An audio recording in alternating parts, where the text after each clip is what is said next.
오늘 이 새벽에 하나님께서 우리에게 주신 말씀은 이사야 10장 5절부터 12장까지의 말씀을 가지고 이사야 11장 9절의 말씀입니다. 이사야 10장 5절부터 12장까지의 말씀 가운데 이사야 11장 9절의 말씀입니다. 구약성경 982쪽, 구약성경 982쪽 이사야 11장 9절의 말씀입니다. 구약성경 982쪽입니다. 이사야 11장 9절의 말씀을 이사야 11장 9절 구약성경 982쪽 이사야 11장 9절의 말씀을 우리 함께 한 목소리로 읽겠습니다. 시작. 내 거룩한 산 모든 곳에서 해됨도 없고 상함도 없을 것이니 이는 물이 바다를 덮음같이 여호와를 아는 지식이 세상에 충만할 것임이니라.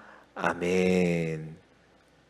오늘은 이사야 10장 5절부터 12장에 있는 말씀을 가지고 구원에 대한 약속 두 번째, 어제 첫 번째고요. 구원의 약속에 대한 약속 두 번째라는 제목으로 함께 말씀을 나누겠습니다. 오늘 교재에 나와 있는 포인트를 함께 읽어보도록 하죠. 페이지 234쪽에 있는 포인트를 함께 읽겠습니다. 시작. 유다의 죄악으로 인해 그들을 멸하겠다고 선언하신 하나님께서 진노의 날이 지난 후에는 구원의 대로를 준비하겠다고 약속하십니다. 아멘. 자, 여러분, 이사야 1장부터 12장까지, 나중에 이제 이사야 개론 때도 말씀드리겠지만 이사야 1장부터 12장까지는 남유다를 향한 하나님의 심판에 관한, 심판과 회복에 관한 예언이 이제 선포되고 있는 것입니다. 오늘 이제 그 마지막 부분이거든요. 그 심판과 회복의 마지막 부분은 항상 얘기하듯이, 또 어제도 얘기했지만, 남유다의 심판에도 불구하고 하나님은 결코 그 심판으로 끝나는 것이 목적이 아니라 구원에 대한 약속을 또 해주시죠. 그래서 오늘 이 남유다에 대한 심판의 마지막 부분도 그 구원에 대한 약속으로 끝나는 것을 우리가 볼 수 있습니다. 이제 어제 새벽에 우리가 메시아를 통한 구원과 그 메시아를 통해서 이루어질 하나님의 나라에 대한 약속이 어제도 선포가 되었는데, 이사야서는요, 이 메시아에 대한 예언이 굉장히 많이 나옵니다. 그 말은 예수님에 대한 언급이 많이 나온다는 것이죠. 그래서 이사야서를 학자들은 구약의 복음서라고 부르기도 하고요, 또 제5복음서라고 부르기도 합니다. 이제 지금도 이렇게 어제도 나오고 오늘도 나오지만 앞으로 이제 이 39장을 넘어서 40장에 이제 가보게 되면 더 많이 그것들이 구체적으로 나오는 것을 볼 수가 있어요. 오늘 그래서 그 회복에 관한 이사야의 예언이 오늘도 나오게 되는데, 그 예언을 통해서 남유다를 향한 이 구원의 이 약속이 우리 안에서도 믿음으로 고백되어지기를 원하고, 또 그 구원의 기쁨이 충만해져서 또 오늘 이 하루도 남은 이 한 주간도 승리하는 복된 우리의 삶이 되기를 간절히 소망합니다. 오늘 첫 번째로 우리가 주목할 말씀은 뭐냐면, 도구는 도구일 뿐 주인이 될 수 없다라는 메시지입니다. 여러분, 이제 아수르에 관련된 이제 하나님께서 이스라엘 남유다를 향한 구원의 약속이 선포되기 전에 오늘 본문 10장에 보게 되면은 아수르에 관한 예언이 선포되는데요. 하나님의 심판이 도구가 되어서 북이스라엘을 멸망시키고 남유다를 심판할 아수르에 관한 예언이 선포됩니다. 여러분, 아수르는 어떤 나라냐면, 하나님께서 이제 7장부터 12장까지가 그거였잖아요. 아하스에게 이제 예언하는 이사야의 예언의 내용이었지 않습니까? 그러니까 북이스라엘과 이제 아람이 연합해 가지고 이 아하스 왕을 쳐들어왔을 때 이제 왜 쳐들어온 이유는 함께 연합해서 아수르를 대적하자고 했는데 이제 아하스가 그들의 권유를 듣지 않게 되자 북이스라엘 베가와 이제 아람의 르신이 연합해 가지고 아하스를 쳐들어왔을 때 그들의 마음이 흔들리고 막 떨 때 이제 이사야가 아하스에게 와서 예언을 시작했고 그 예언이 이제 12장에 끝나는 거예요. 그러니까 아하스가 결국 선택했던 것이 뭐였어요? 하나님을 선택해야 되는데 아수르를 선택한 것 아닙니까?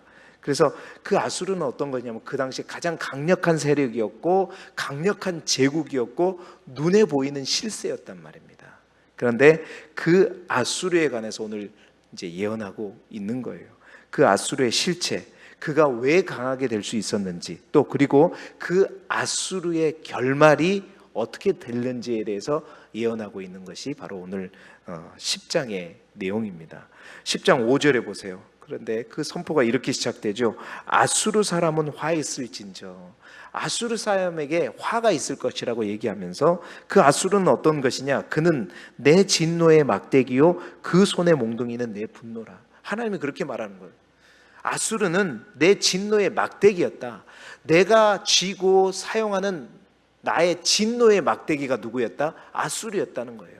그리고 그 손의 몽둥이는 내 분노다. 그러니까 하나님께서 이스라엘 백성들을 치기 위해서, 때리기 위해서, 그러니까 매로 치기 위해서 쓰는 그 매가 누구였다는 거예요? 아수르였다는 겁니다.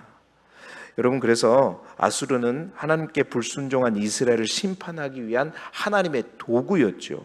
6절에 보니까 그 아수르를 통해서 하나님은 이스라엘을 향한 하나님의 심판, 하나님을 어떻게 심판하고 또 그 의도를 설명해 주고 있죠. 그런데 그런 하나님이 사용한 이 도구였던 아수르에게 하나님께서 왜 아수르의 사람들은 화했을진저라고 얘기했는가, 하나님께서 왜 아수르에 대해서 진노하고 있는가, 그 이유를 7절부터 소개합니다.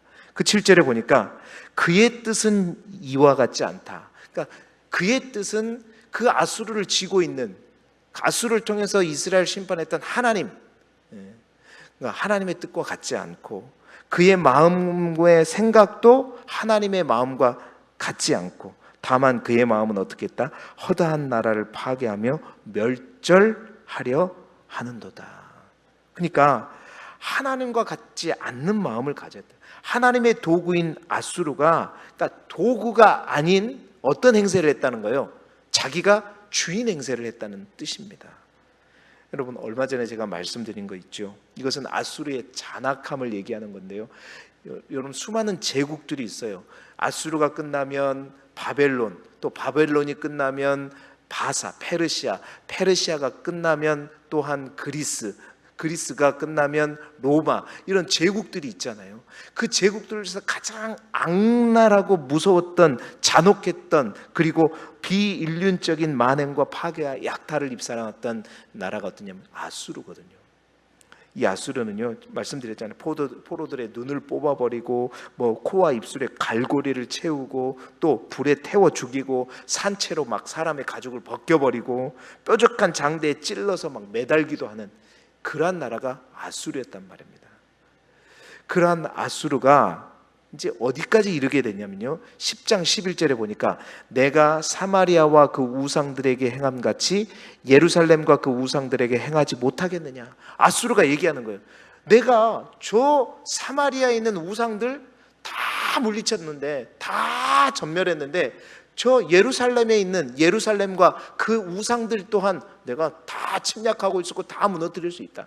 여러분, 그 당시 나라와 나라의 전쟁은요, 고대 근동에서 나라와 나라의 전쟁은 단순히 나라와 나라와의 전쟁만이 아니라 그들이 믿는 신과 신들의 전쟁으로 여겨졌단 말입니다.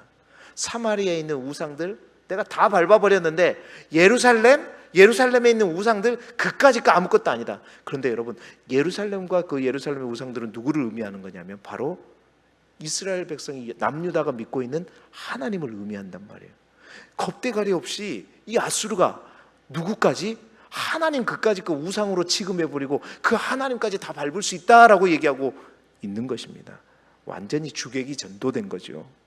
여러분, 아수르가 이스라엘보다 남유다보다 더 착하고 선해서 하나님께서 선택한 것이 아닙니다.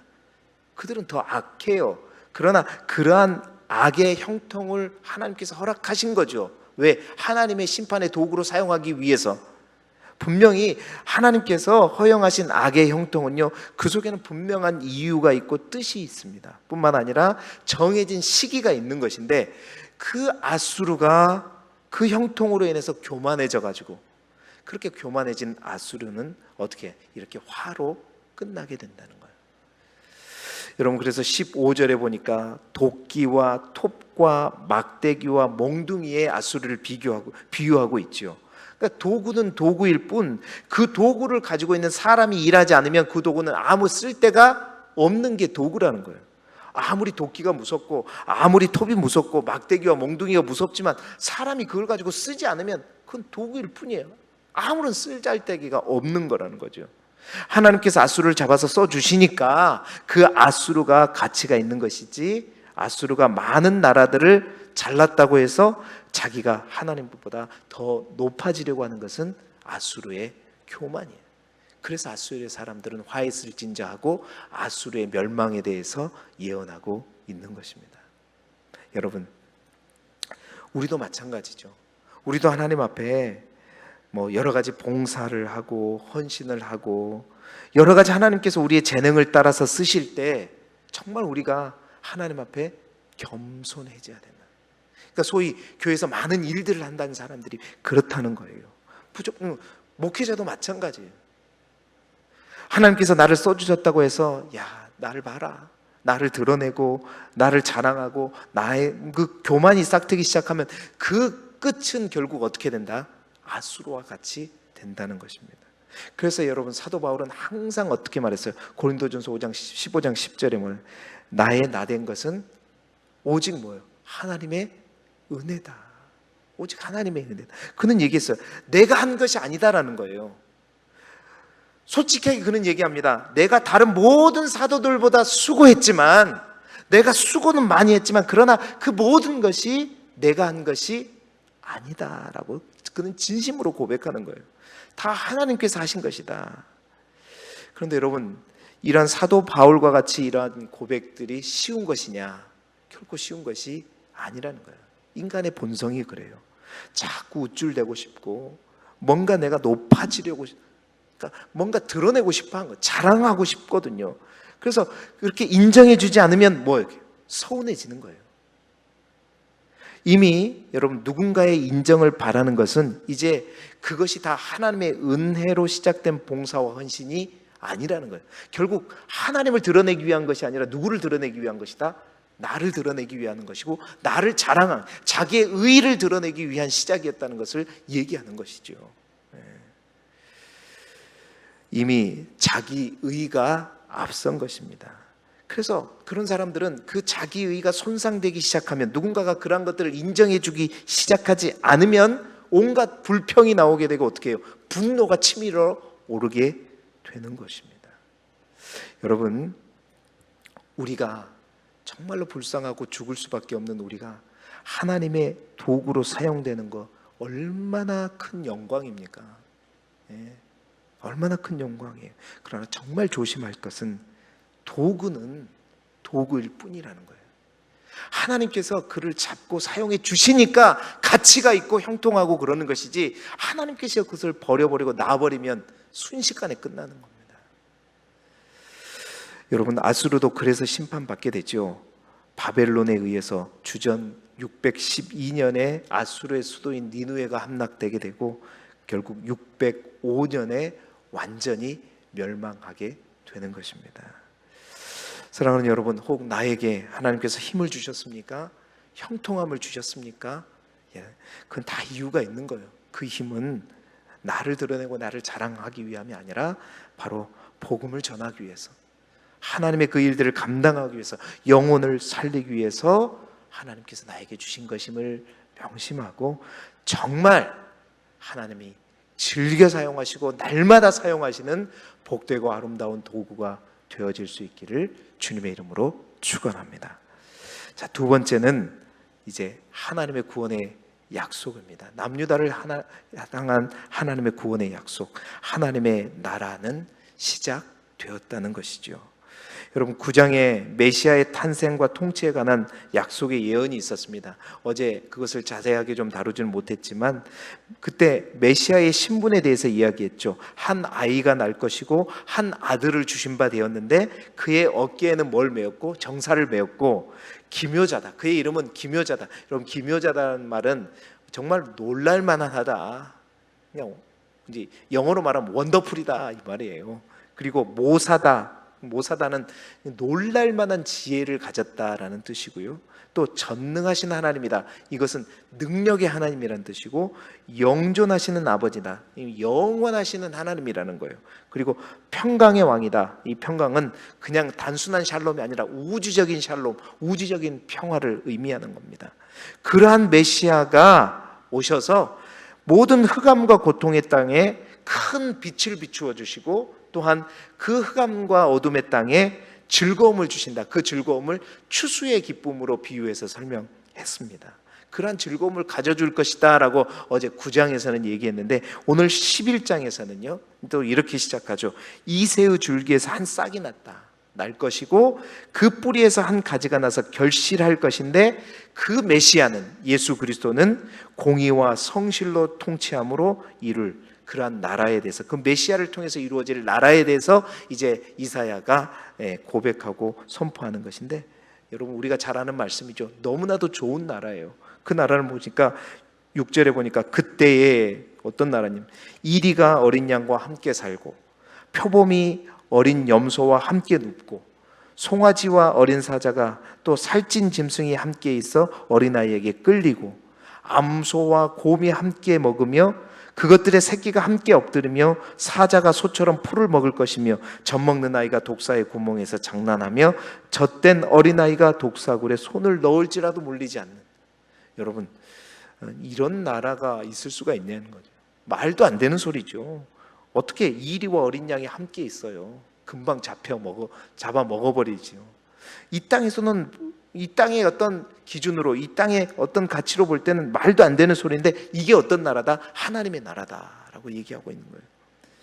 어떻게 이런 게 가능한가? 하나님의 나라는 사실은 우리가 아는 차원과 다른 나라라고 설명하고 있는 거죠.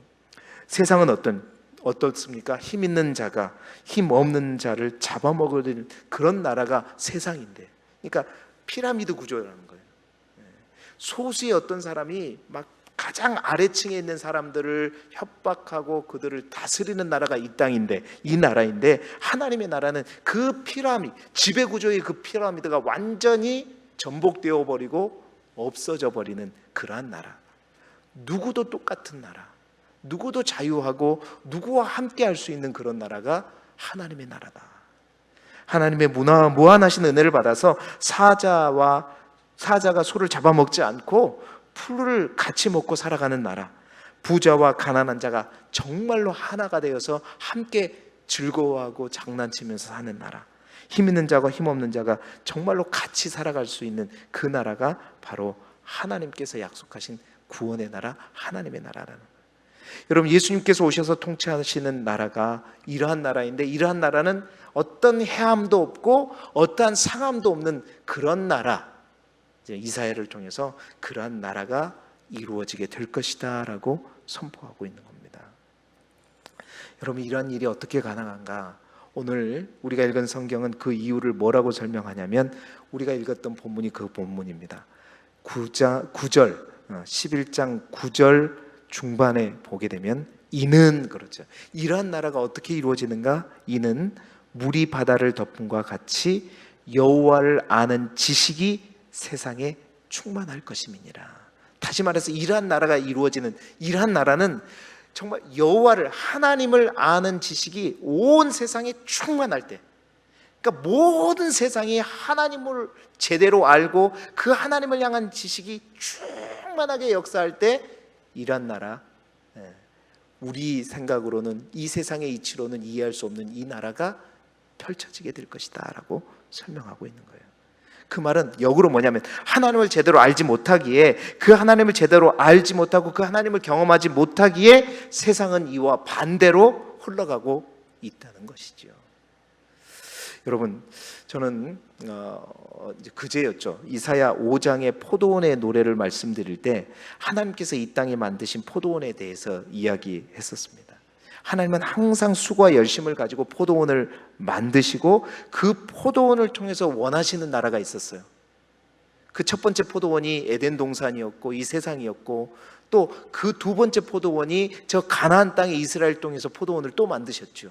하나님은 에덴 동산에 만들어서 사람을 그곳에 두시는 게 목적이 아니에요. 하나님의 포도원은 그 나라가 포도원이 아니에요.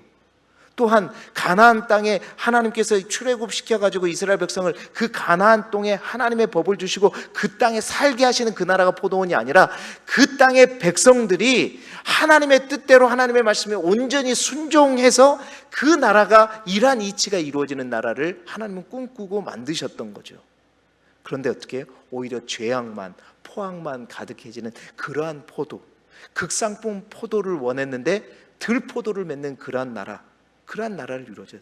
그런데 그러한 포도원, 세 번째 포도원이 뭐라고 제가 말씀드렸어요?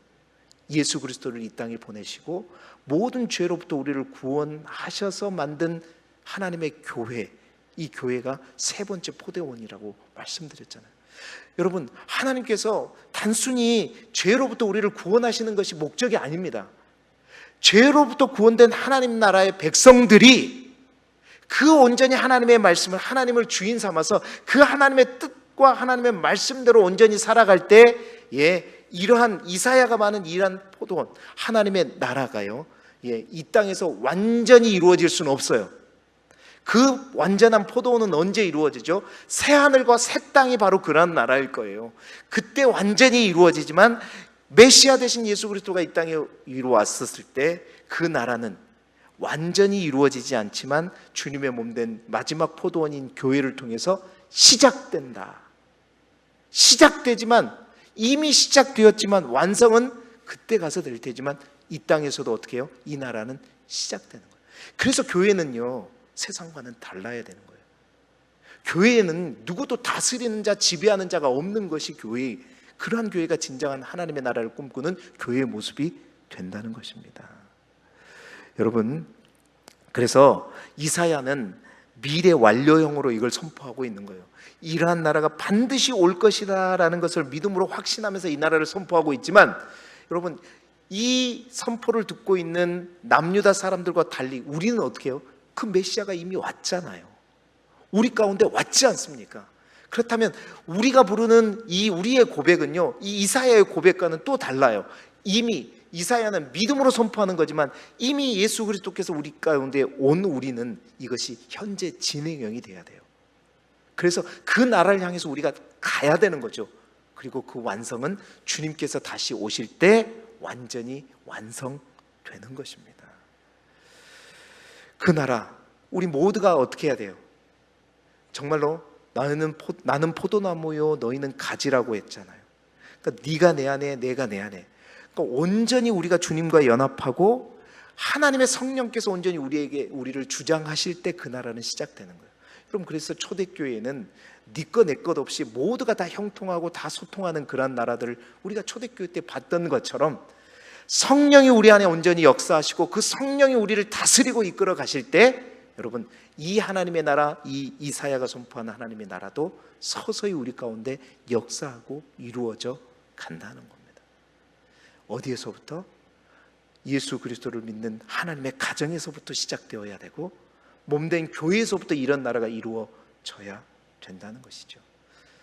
여러분의 가정이 정말로 사랑하는 우리 길두교회가 이러한 하나님의 나라가 서서히 이루어져 가고 만들어져 가는 나라가 될 수 있기를 주님의 이름으로 축복합니다. 마지막으로 이제 이사야는 구원의 기쁨의 노래를 부르면서 끝나요. 그러니까 구원의 기쁨의 노래가 울려 퍼집니다. 12장이죠. 이사야는 남유다의 심판과 회복에 관한 마지막 예언의 부분을 이제 그날의 완전한 구원을 맛보는 그날의 부를 감사와 승리의 찬송으로 마치죠. 이게 바로 12장에 있는 내용인데요. 이사야에는 이제 이사야서에 보면 노래로 예언한 것들을 많이 볼 수 있다고 얘기했는데, 그 첫 번째 노래가 5장에 나와 있는 포도원의 노래였다면, 두 번째 노래가 바로 구원의 나라에 부르게 될 그 하나님의 나라의 백성들의 구원의 찬송입니다. 그게 이 12장인데, 이 12장도 역시 미래 완료형으로 표현되어 있어요. 이제 그날에 그 찬송을 부르게 될 것이다. 그날은 가깝게는 뭐냐면 포로로 끌려간 이스라엘 백성들이 그 포로에서 다시 돌아오게 되는 그날이고, 또 더 멀게는 700년 후에 메시아가 이 땅에 왔어서 우리를 구원하실 때 부르게 될 이제 구원의 찬송을 의미하게 돼요. 궁극적으로는 마지막 날 그때 완전한 하나님의 나라가 이루어지면서 부르게 될 구원의 찬송을 의미하는 것이죠. 그 구원의 기쁨을 뭘로 표현하고 있냐면 12장 3절에 보니까 구원의 우물들에서 물을 기르는 그 기쁨으로 표현하고 있어요. 여러분, 우리야 물이 많은 나라잖아요. 그런데 이스라엘 땅, 팔레스타인 땅에서 우물의 의미는 우리가 생각하는 우물의 개념과는 완전히 달라요. 여러분, 팔레스타인 땅에서는 물도 너무 귀하죠. 그러나 하늘에서 내리는 비, 그 비도 굉장히 놀라운 축복이고 은혜지만요, 그 비와 달리 우물은요 또 다른 은혜입니다. 여러분, 비는 하나님께서 내려주실 때 축복이지만 내려주지 않으면 힘든 거죠. 그러나 우물은 어떤 거예요? 그 이스라엘 땅에서 우물을 만난다는 것이 얼마나 어렵는가. 아무리 땅을 판다고 해서 물이 나오질 않아요. 그런데 어느 날 땅을 팠을 때 물을 만났다? 얼마나 큰 축복인지요. 막 수십 미터를 파고 들어갔을 때 물을 발견했다. 그래서 우물을 만났다. 여러분, 우물을 만났다는 것은 내가 원할 때, 내가 바랄 때 그 두레박을 던져가지고 거기서 물을 길러 올리는 그 기쁨은요, 우리가 생각하는 기쁨과는 가히 달라요. 이스라엘에서 그 오아시스라고 얘기하잖아요. 그 오아시스를 만난 그 기쁨은요, 어떤 기쁨과도 바꿀 수 없는데, 그 우물에서 물을 깃는 기쁨에 비유해서 구원의 기쁨을 노래하고 있는 것입니다.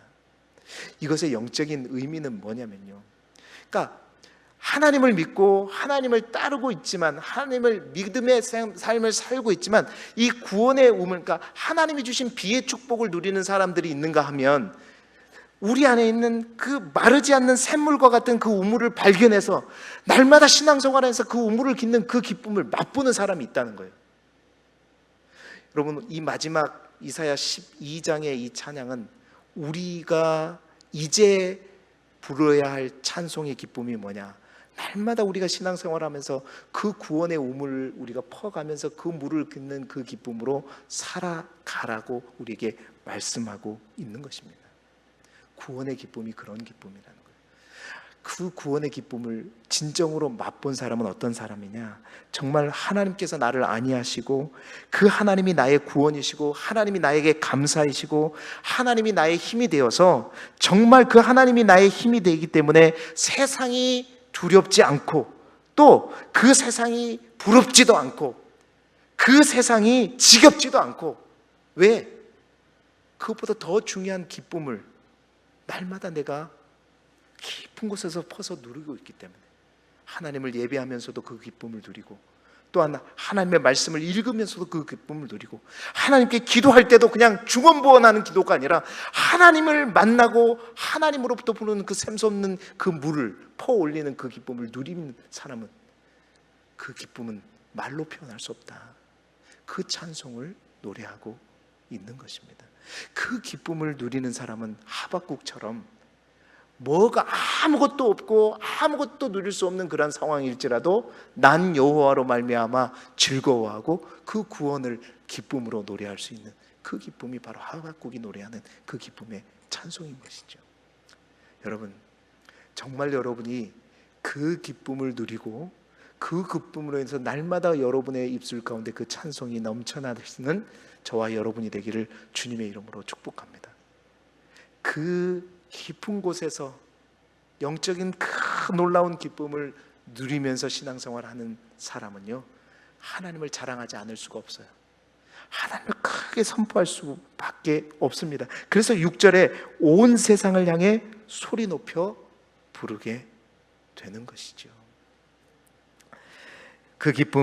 그 기쁨의 찬송이 오늘 우리의 삶 가운데서도 있기를 소망하고, 우리에게 이미 예수 그리스도는 미래 완료형이 아니라 우리에게는 현재 진행형입니다. 우리의 인생에 그 구원의 우물을 발견하고 파고 또 그 기쁨을 날마다 누림으로 말미암아 우리의 일생 동안 주님을 찬양하고, 그 찬양이 모든 것을 이기는 기쁨이 되고, 그 기쁨이 능력이 되어서 어떠한 환경에도 불구하고 오늘 이 하루도 남은 이 한 주간도 승리하는 저와 여러분의 삶이 되기를 주님의 이름으로 축복합니다.